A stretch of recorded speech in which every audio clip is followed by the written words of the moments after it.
recently got an email from one of my subscribers, a retired drafter designer named Gil, and he asked me if I'd be willing to build something he had designed, a travel version of the board game Aggravation. And this is what I've come up with from his designs.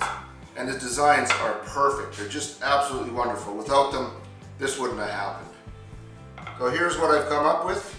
I've colored the colored pegs with Sharpie markers and used the Sharpie markers to color the holes for the base, for the home row, and the starting pole. One thing I've learned now, I'm always learning something, is that the color bled, and you can see a little bit around the outside of the holes. Unfortunately, but there's nothing I can do about that now. I want to thank you, Gil, very much for including me in this project. I had a good time doing it, and I hope you folks will have a good time seeing how it was done. Stick around.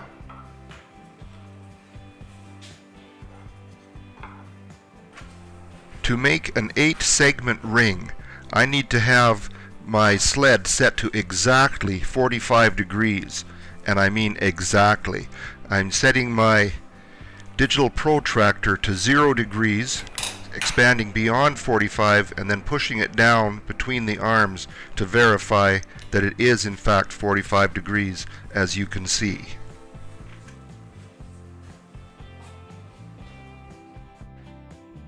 After cutting off the end of this board to establish the angle I want, I will continue and cut the 8 segments I need.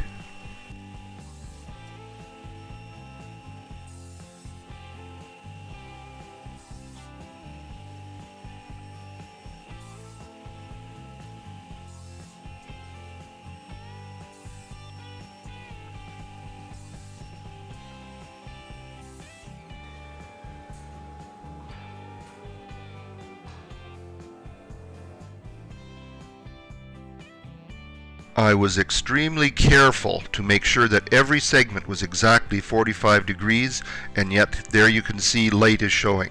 If there's a segmenter out there who understands why, please let me know, because I don't understand it at all. To eliminate the gaps between the segments, I used the half ring method of gluing it up. Now when I take this apart,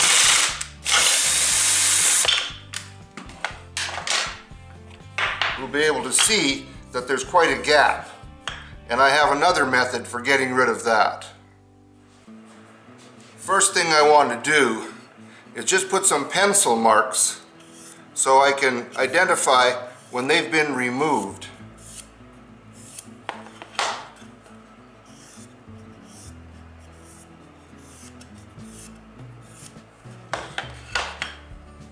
With one half of the ring clamped down to this plywood, I have the edge as close as I can to even with the edge. I want to remove as slight an amount as I can. I'll pass it through the blade. If it does not remove enough, I will just move the fence over using my fine adjustment tool and run it through again.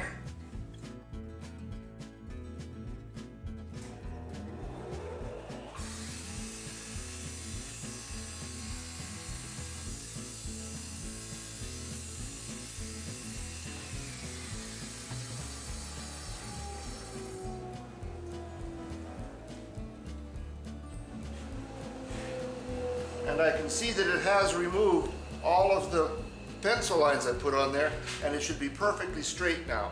I'll do the same thing with the other and then check them. Now I have a nice tight joint, no light shines through it, and I can glue this up.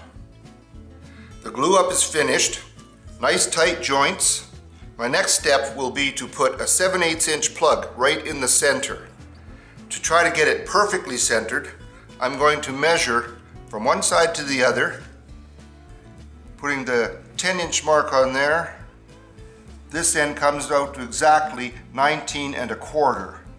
I use the 10-inch mark because at the end there's a little play when you put the hook on there, and it's not perfect. So when you put it on here, I come out with a 32nd of an inch off the exact amount. So I like to use the 10-inch. Call it a 0 if you want. Now that's 9 1/4 inches across. Half of that is 4 5/8. So my next step will be to set the fence on the drill press to 4 5/8 of an inch from the fence to the center. I started by taking this piece of wood and using my Inqua rule to draw a line precisely 4 5/8 from the end. Then I set that against the fence and adjusted the fence until the center of the Forstner bit is directly on that line. Then using the same piece, I set this one to create another fence for the other side. Now I'm just going to put my ring on there and drill the center hole. I'll use this piece of scrap plywood, which is slightly thinner than this fence, to make sure that I don't get any chip out on the bottom of my segmented ring.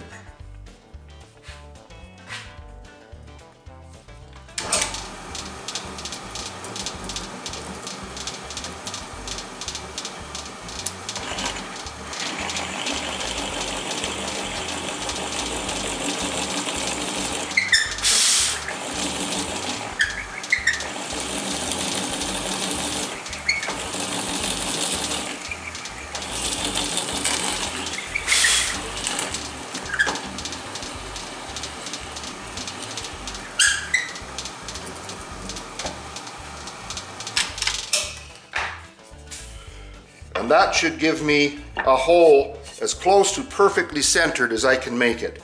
I don't even believe there's such a thing as perfection, but it's going to be as close as I can get it. While they're coming along, I'm working on both the top and the bottom at the same time. That way I'll save time that I would have to use to reset all the jigs and everything. So now I'm at the point where I have to make the plugs. I'm going to use a contrasting wood, and on the bottom I'm going to make 2 plugs, probably on the top as well, for 2 reasons. On the bottom, for one thing, it's very difficult to turn a plug so perfectly that it will fill the gap on both sides with no gap. Second reason, on the bottom I want it to be solid on the bottom of it, but on the top I need a 1/4 inch hole in the center to accommodate the 1/4 inch dowel that I'm going to use for the pegs. So now, on to making those plugs. I'm going to use a piece of walnut for the plug. I've drilled a 1/4 inch hole straight through, and I'm using 2 live centers to drive it, to try to make sure that I keep it centered properly. On the drive side, I'm using a 1-way live center, and I've tied a piece of wire through so that it will not spin, so that it will use as a drive.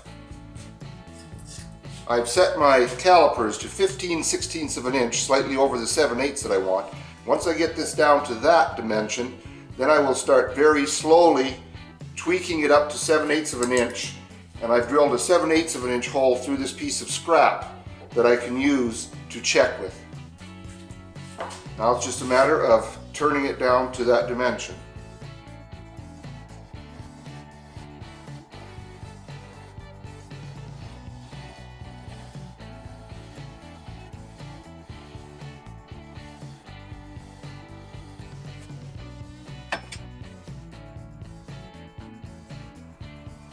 Well, that's very lucky.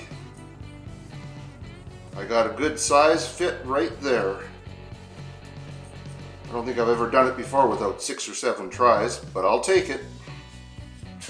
Now I'm going to do another plug, solid, that will fit on the opposite side of the game board and plug the hole.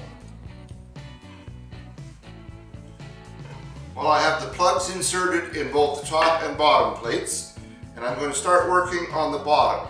My next step will be to put it on the lathe, turn this to 8 inches in diameter. Let's go over to the lathe and do that now.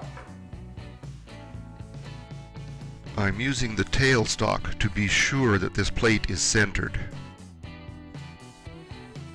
This outside face is already pretty much finished, and I don't want to have to do a lot of work taking glue off of it, so I'm going to use hot glue to join this together and hope for good results. A lot of people don't like hot glue. They don't think it holds well enough. But I've had very good luck with it in the past. And once again, counting on Mike Walt for good information. It's what he uses quite often, so I'm going to do the same thing once again.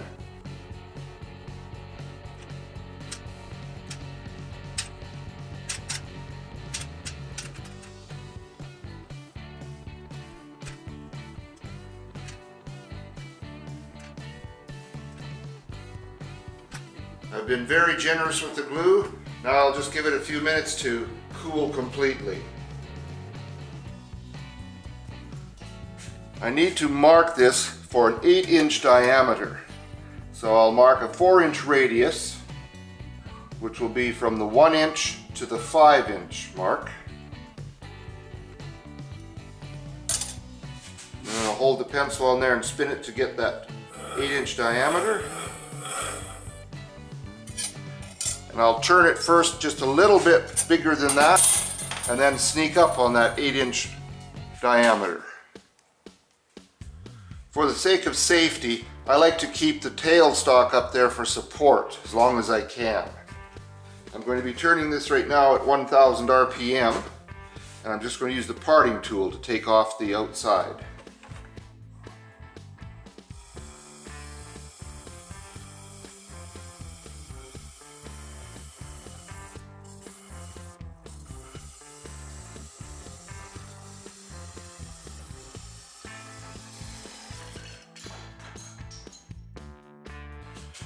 Right now it measures 8 1/16 of an inch. So I'm going to very slowly take this down until it measures exactly 8 inches.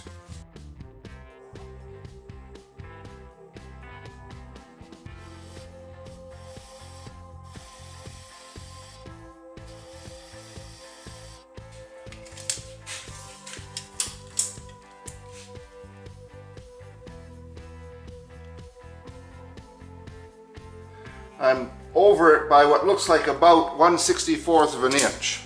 And by the way, in this case I'm using my tape measure because as long as I have the same measurement on both pieces, it'll be all right. Now I'll be back when I get this down to that 8 inches. Next thing I need to do is make a mark at 3/16 of an inch from the edge, or 6/32 in this case. And the same thing this way.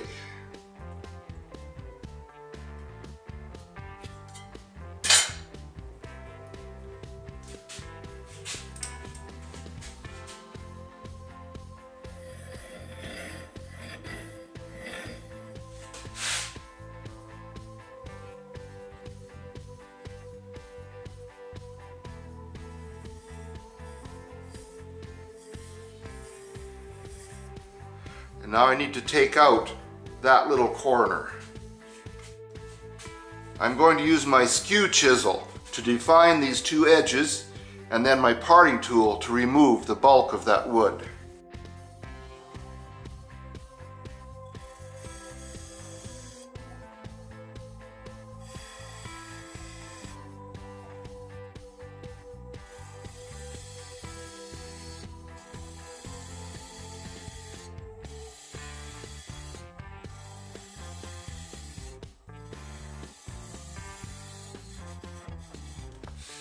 I'm going to use a peeling cut with my skew chisel to try to go in there straight.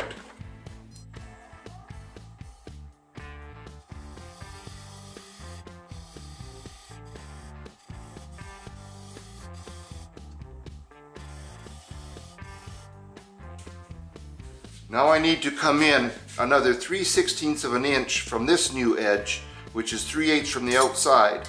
So I'll use my T-rule on the outside because it'll sit on there flush. That would be 12/32.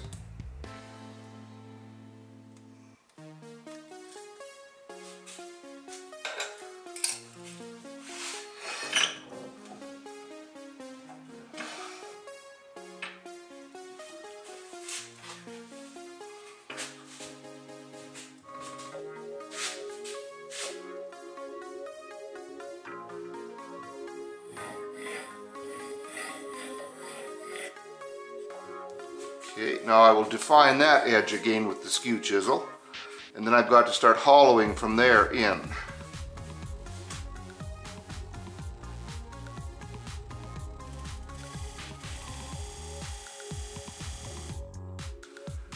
The plan calls for this to be hollowed out 3/8 of an inch deep, to be flat on the bottom, and for the corner to not be square but rather have a 1/8 inch radius. So now I've got to start doing that. And I think for the most part I'm going to do a lot of it with scrapers. Trying to get a flat bottom with a bowl gouge would be very unlikely. I'm just not that good with it. So I'll start with the parting tool to define that edge. And now, of course, I can't use the tailstock for support here, it would just be in the way.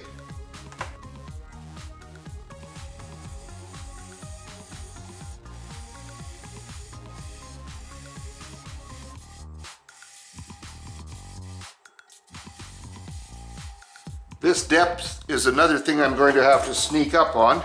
I'm just going to repeatedly check it with my calipers until I get there. And I've got a ways to go.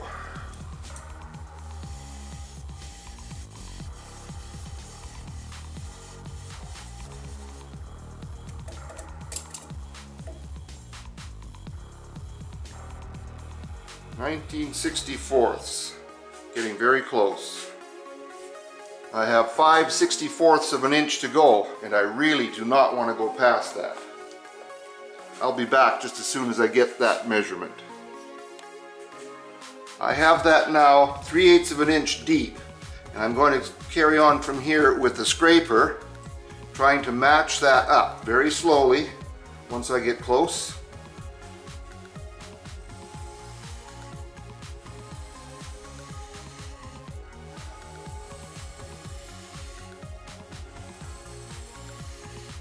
I've placed my tool rest as well as I can perpendicular to the bedways, and that should allow me to do a straight across cut.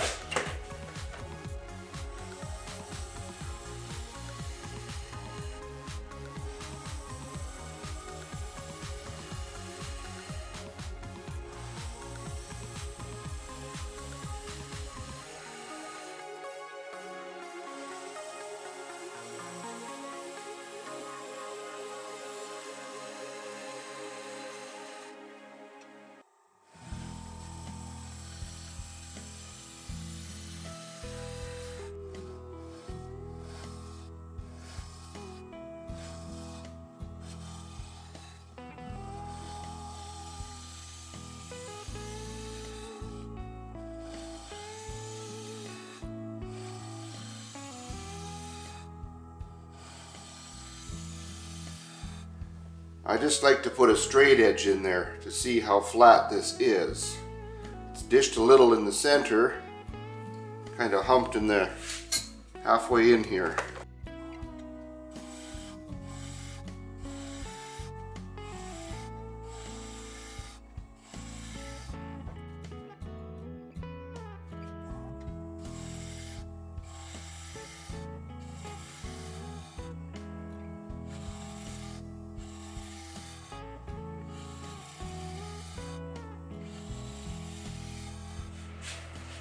I've used double-sided tape to stick some 80 grit sandpaper to this small board, and I'm going to use that now to sand this flat.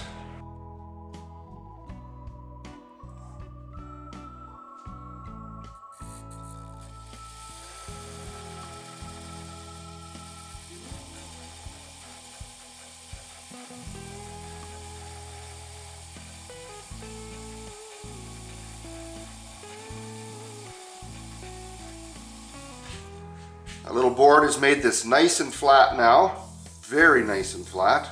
I'm going to carry on now with some sandpaper and do the lip inside here. Then I'm going to carry on with higher grits, I haven't determined how high yet, to do this entire thing and get it very nice and shiny. As long as I keep the sandpaper moving in here, I shouldn't have to worry about causing any divots and losing that flatness. I'll be back when I get that finished.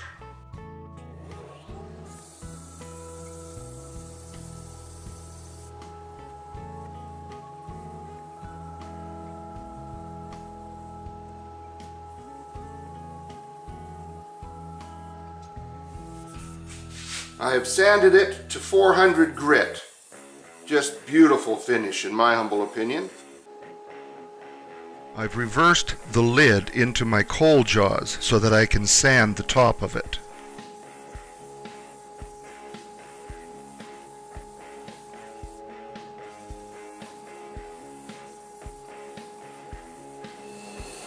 Now the top is sanded to 400 as well, and I'm very happy with that. It's looking pretty good.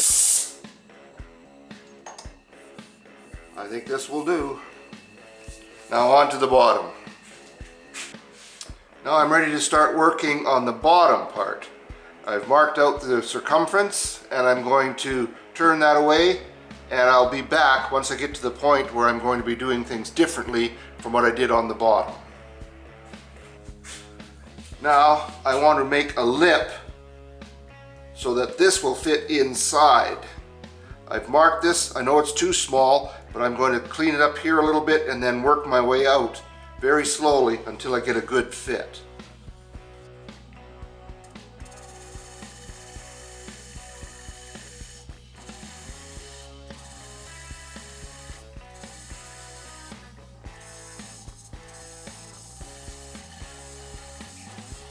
Now it's going to be a matter of turn and fit many times until I get it worked in there.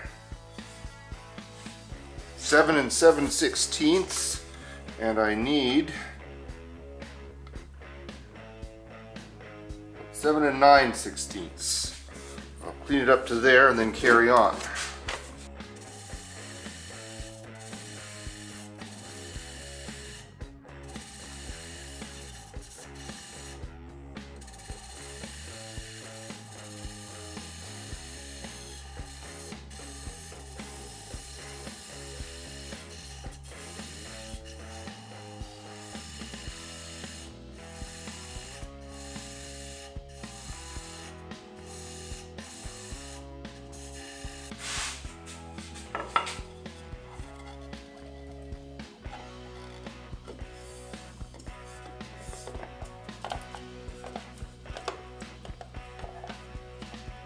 Nice.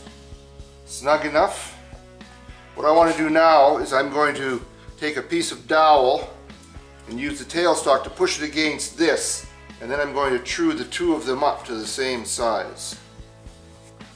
I'm using just a little bit of shop towel for padding so I don't scar up the surface of this. And now I'm going to use my 3/8 inch bowl gouge and try to true these up together.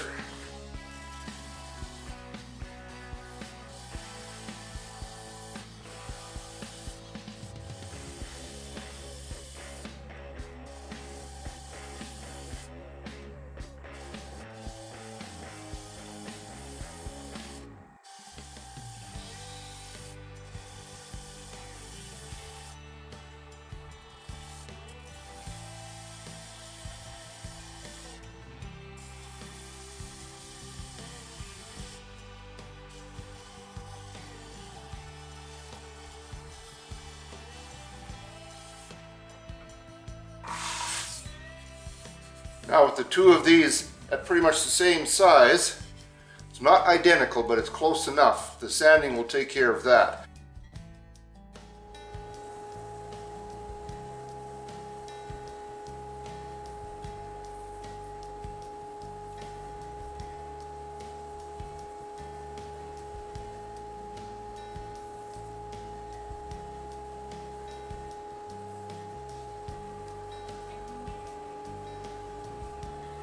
That did a very nice job. They're matched up nicely.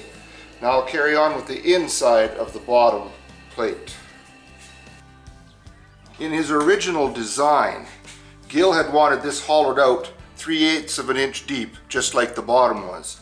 But he has changed his mind, and I agree with him, because that would not leave enough depth on the bottom to make the pegs stick in properly. So I'm just going to take this down 1/4 of an inch, which is exactly what I have here. Now you've already seen me hollow out the other one. No use wasting your time watching me do that again. So I'll be back as soon as I get this one down and flat. Well, the top and the bottom are now turned and fit together. You may have noticed that the joints don't line up perfectly. And that's because I had to do that half ring gluing. They're not exactly the same, but they're going to have to do. Now, one thing that I would change about this if I did another one is that I would not have it flat of the two pieces.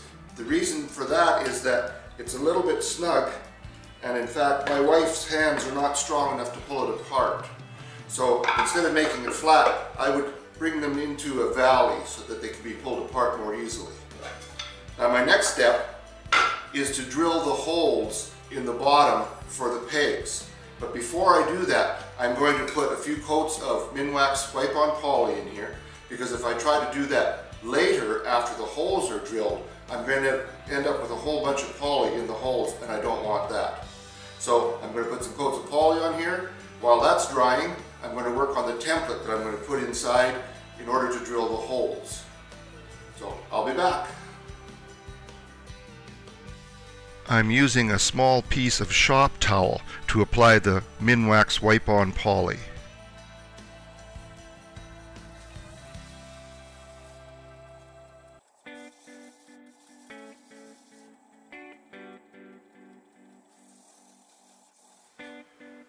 Now it's time to make the jig for drilling the holes. And I'm using kumaru, which is an extremely hard wood. In fact, it's hard enough, it's actually hard on your tools. Dulls the edges of your blades in a hurry. So I'm going to use this. It's not as hard as a brass bushing would be, but it should be good enough for the purpose. Now, time to draw out the jig. I don't know how well these lines are going to show up, whether you'll be able to even see them on the screen. But I used my Incra T rule to find and mark the exact center, and then I did the diagonals with a straight edge. And that's divided this into the 8 quadrants. So now I just need to mark out the hole pattern. Because the piece of wood is perfectly square, the diagonal lines go directly through the very center. Gil has been kind enough to supply me with another drawing showing better measurements of where the holes are. Now, the center line is 4 1/64 of an inch from the edge. The furthest holes will be 2 5/8 from the center.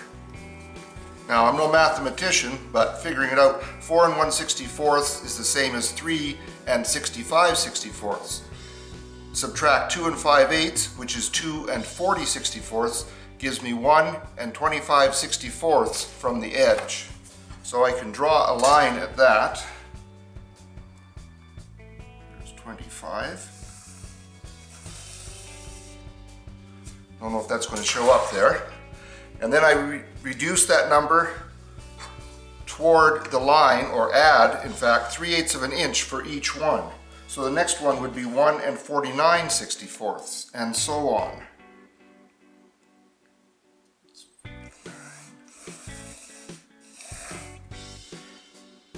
And I'll carry on, I'll draw these out, and then I'll be right back.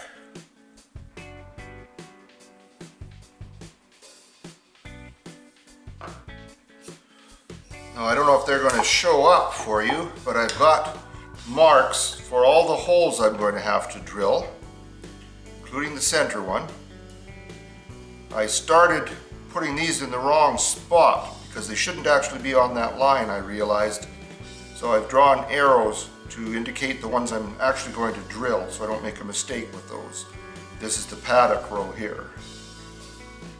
So now I'm going to take this, I'm going to make marks on all 4 quadrants just in case something happens here, if one of these holes is misaligned or gets destroyed while being used. I'll have the other 4 to go with, and I have to make the marks while this is still square. Once I make it round, it'll be very difficult to make them. So I'll be back when that's finished.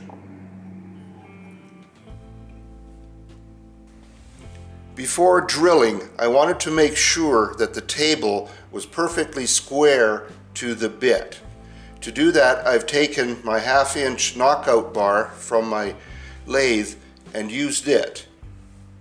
I adjusted the table until, as you can see, it's perfectly square. The next critical thing is to make sure that I drill perfectly on the center. This center is where it's going to swivel. I'm going to use a peg and it's going to swivel when I want to orient this to where the holes are going to be drilled. So this one really needs to be perfect.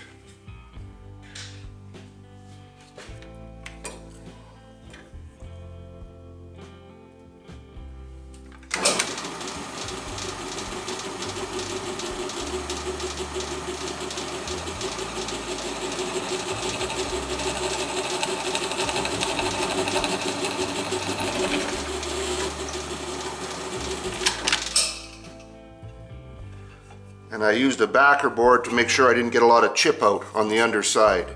Now I'm going to do all the other holes. I have the board snug against the fence so that I can move it along and it will be following the line.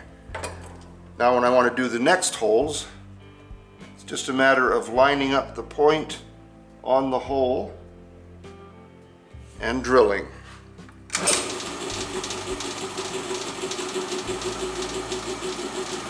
I like to enter very slowly so that the wings on the brad point bit can cut rather than tear.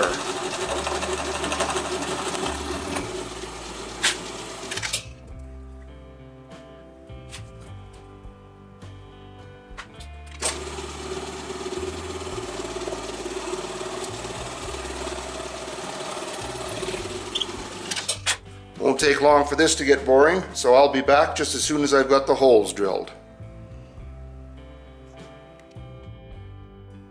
And it turned out even better than I expected it to. Well, there it is. I've drawn a circle before I started drilling the holes around the outside so I'd be able to cut this out on the bandsaw before I put it on the lathe. Now this took some time. I wanted to be as accurate as I possibly could, so it took pretty much 2 hours just to drill these holes.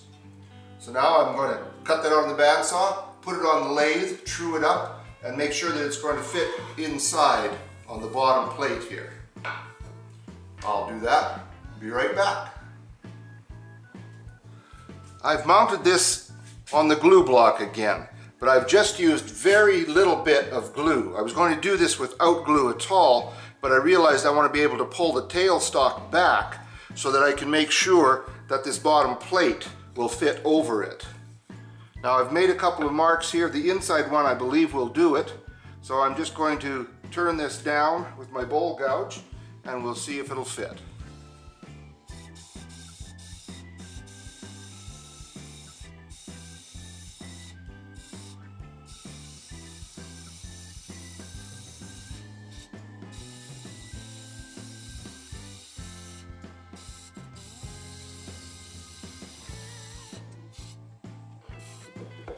And that's going to be just fine. So I'll take this off here and I'll be right back. So I'm pretty much ready to work on this now. I like to give credit where credit's due. When someone has a good idea, I like to give them credit for it. That was me, right? No, that wasn't you. You know the best part about having you for a figment of my imagination? I could get rid of you just like that. Anyway, I want to give credit to my wife.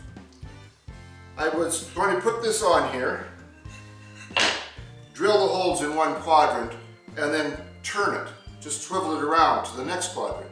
And she said, why don't you just drill one hole, put a peg in there so it doesn't move, and then drill all the other ones? Because I didn't think of it. But it's a good idea, so I'm going to try that. Now one thing, when I put the hole in the bottom plate, I used a Forstner bit. And it turns out that Forstner bit, while it gave me the flat hole in the bottom I wanted, is actually a little larger than the 1/4 inch dowel. So I've used the brad point bit for everything else and will continue to do so. And I just put one wrap of masking tape around the end and it fits in there nice and snugly and it should work great. So now, on to drilling the holes through this into the bottom. I have put a 1/8 inch brass setup bar on the table of my drill press and adjusted the press until it just barely touches it, just to make sure that I don't go through the bottom of the game board. I've put a piece of tape on here so I remember where I start. When I go around, I don't want to remove this until I've got them all drilled. I've put marks down the sides lined up with these lines so I know that I've got them perfectly on the joint between segments. Now I'm going to drill this one and one over here and put pegs in them to make sure this does not move.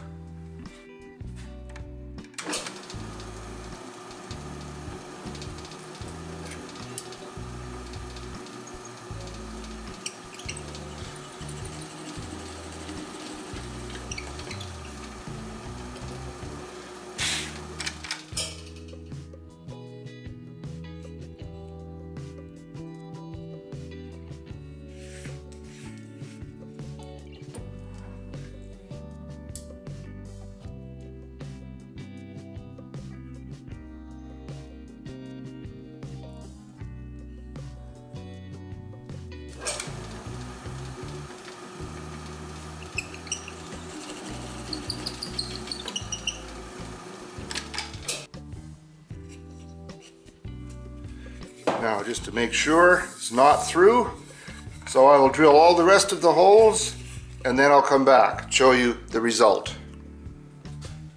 Alright, time to open this up now and see if I missed any of the holes.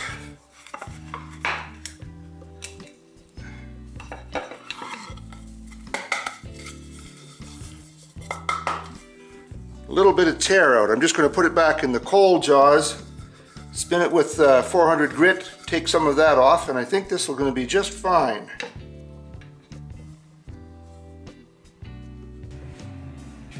So that pretty much finishes this project. The pegs are just made of 1/4 inch dowel, cut to 5/8 of an inch long, and colored with Sharpie markers.